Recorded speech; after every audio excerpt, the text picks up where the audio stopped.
Yükleyip geldim aşkın dağından, ne beladır kimse çeker ey bu derdi. Aşk dağın assaları göğün ey boynundan, gök titreyip çeker bilmez ey bu derdi.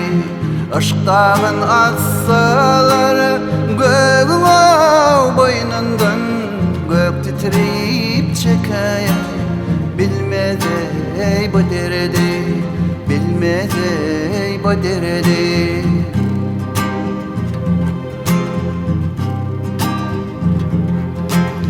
Aşk eser etmese yanmadı çırağlar, aşka düşse koşuları engrer kurdağlar. Depeler hayvatlı kuvvetli dağları, taşlar erek çeker bilmez ey bu derdi. Depeler hayvatlı kuvvetli dağları, taşlar erek çeker bilmez ey bu derdi, bilmez ey bu derdi.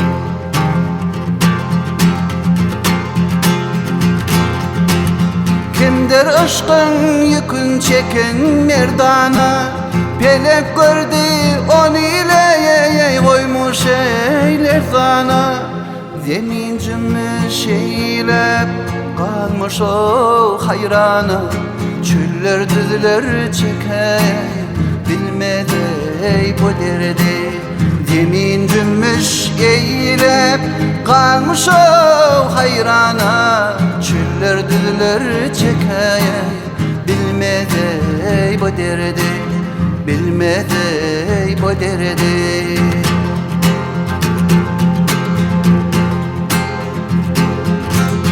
Matım golü çekse derdi dövünden, akıp olup şikaret etmedi bugünden.